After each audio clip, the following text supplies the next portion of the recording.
Hi, my name's Dee and welcome to Sunchild Tarot and welcome to my Martian Eclipse Point readings. It's a great title, isn't it? Last Sunday, February the 23rd, as I'm filming, Mars passed over 4 degrees Capricorn, which is the point where the solar eclipse in Capricorn occurred over Christmas. The effects of an eclipse last up to 6 months. So the astrologers say that when the planet passes over that eclipse point, that it activates it with that planet's energy. So I wanted to do a spread of readings looking at how the Martian energies combined with the eclipse point could manifest in your life. Now, obviously, it's a general tarot reading. The spread is the question itself, but roles can be reversed, but it's probably going to be quite personal because my readings normally are. I'd like you to watch your sun, your moon, and your rising. In fact, out of any of them, your rising. Your rising is the more important one with this. And really, your rising is the most important sign, not your sun sign. Let me bring up the spread and I'll show you what I'm planning. So we have how it can manifest internally, clarified by the Wheel of the Year Tarot. How it can manifest externally, clarified by the Ellen Duggan Witches Tarot, and the guidance that arises from this from the Armado 777 Tarot. It's an interesting deck. It's got 2 extra suits. It's well worth reading about. Created by the guy who claimed he was Aleister Crowley's son, but I believe that has been debunked. But these energies, when they come, they are likely to move fast.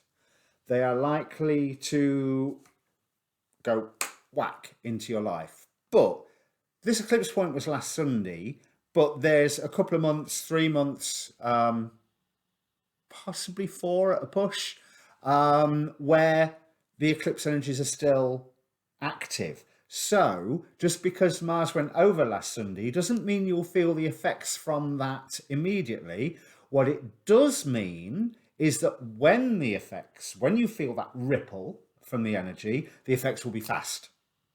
So that's what I'm planning to look at. Internal, external, and the guidance that arises from it. It's a bulk introduction, so if you've seen one of them, you can fast forward to a timestamp down in the description. I'd be really interested if you was to comment down below if the readings mean anything to you, because it's always good to get the feedback. And obviously like, share, subscribe. Definitely press the subscribe button because I'm a new channel. I'm only a little baby channel at the moment. Right, after all that, let me bring up the cards. So Sagittarius, I think when the Martian energies activate for you through the eclipse point, it's going to be hard work. What I'm seeing here is conflict, both within and without, and stress. Just to put a positive spin on it all, but just to show you the internal change, the 9 of Swords, and then Spirit bringing into the external world, the 9 of Swords. We have the 5 of Swords. Spirit is bringing you this conflict to deal with. It spills out over into the external world, and your guidance is to actually take care of this conflict. So this is not a conflict for you to walk away from. This is a conflict for you to dive in and really, really get involved in. Tishwa, stop clawing. Good girl. It's a really interesting reading, though, because the advice, what I'm going to call this reading is be a king. Definitely be a king. So, Spirit is bringing a conflict to your attention that's causing you no end of stress. It's because somebody has walked away from something. Whether it was you or whether it was somebody else walking away from you, it's almost like what you had been aiming for, what you had been wanting, what you had been envisioning as part of the future, even though, you know, it might not have been something that you was aiming for. It was maybe a continuation of something that you had, but gone. And this is because of secrets that have come out. This is because of an element of playing away.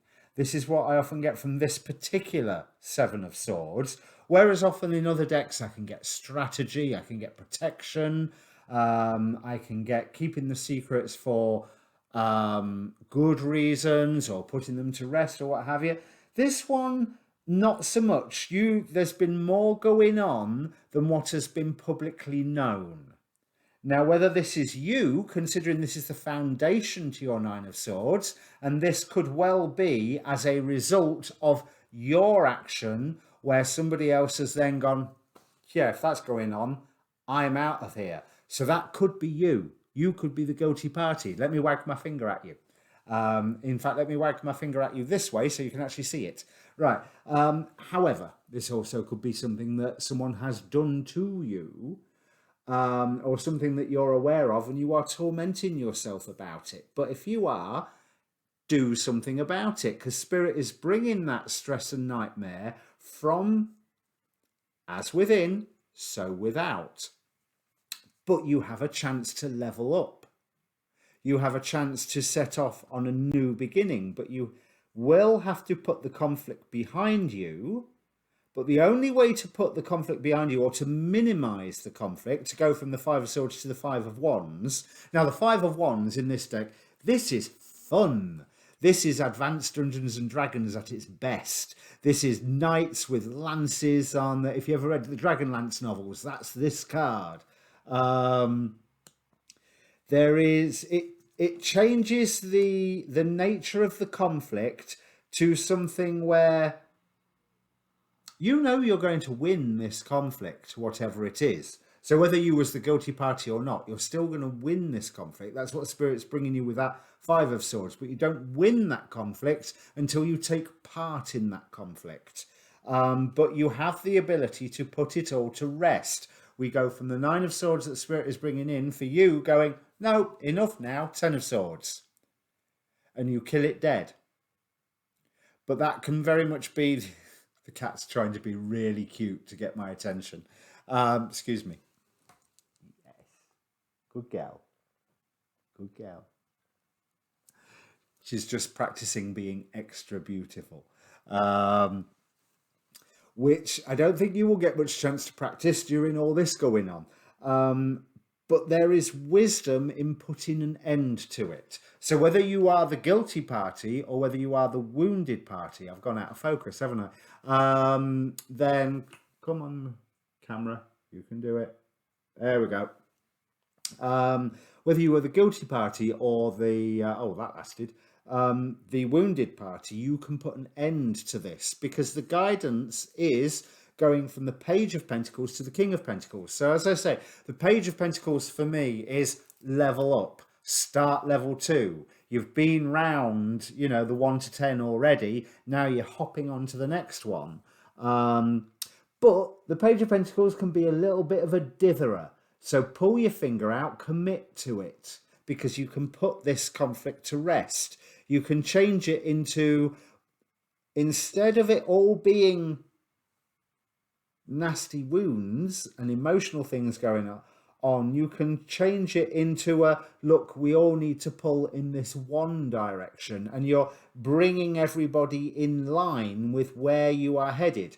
But for you to do that, you have to be sure on where you are headed. So you have to commit to this next level. You have to commit to this course of action. You have to commit to killing this conflict dead, because not all the swords have to be used, but by moving from the Page to the King, you are asserting your authority, as echoed by this Majors card here, and the King of Wands beneath. The King of Wands knows when to move forward and when not to move forward. This is a rather self-satisfied King of Wands. I can't say I'm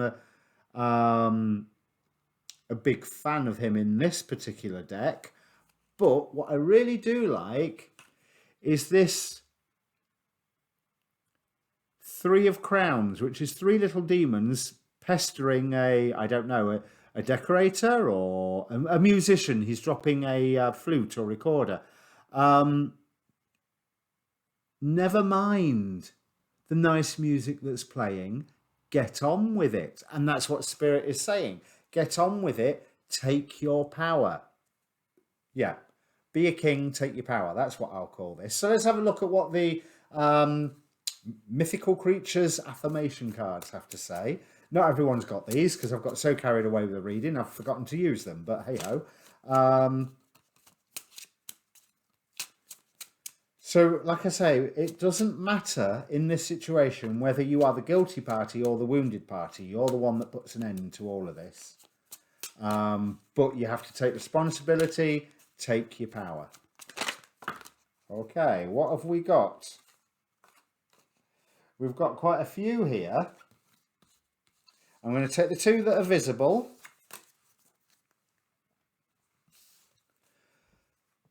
The universe delivers in unexpected ways. Got that right. Especially if you're the wounded party, eh? And then, I am grateful for my body moving. It feels good. Yes. Get on with it. Get on with it. As soon as this comes apparent, I mean, it might not have come apparent yet. It depends when those, the Martian Eclipse Point activation energies or energy ripple hits you. But when the anxiety comes up and the conflict is presented to you, crack on, get on with it. Do not let the stress and the nightmares debilitate you. Work out what the next level is. Get everybody who is involved singing from the same hymn sheet. That might be from example. Do you know what I mean? You may be recruiting them, or you may just be going, I'm doing this, and getting on and doing it. And then, if, you know, maybe a day later looking back and going, are you coming? Whatever that means for you. Take that crown. So if this does mean anything for you already, and I sort of hope it doesn't, but if it does, comment down below, Sagittarius. Please press subscribe while you're there, because I'm a young channel. The like button doesn't go amiss. In the description box, there's a link for a free birth chart. If you don't know what your rising and your moon sign is, they're well worth having. You're well worth knowing your rising sign, but they're well worth looking at those readings as well. And there's also a link to the Sunchild Tarot Facebook group, where I post obviously all of these videos in case the notifications bell isn't all it's cracked up to be. Let's face it, it's not, is it? But I also am starting to post the astrologers that I watch so that you can see where I'm getting all of my information from, because I hold my hands up, I am not an astrologer. I've been learning about it tentatively for a while, quite a while, and then I gave up for a while, and now I've started again.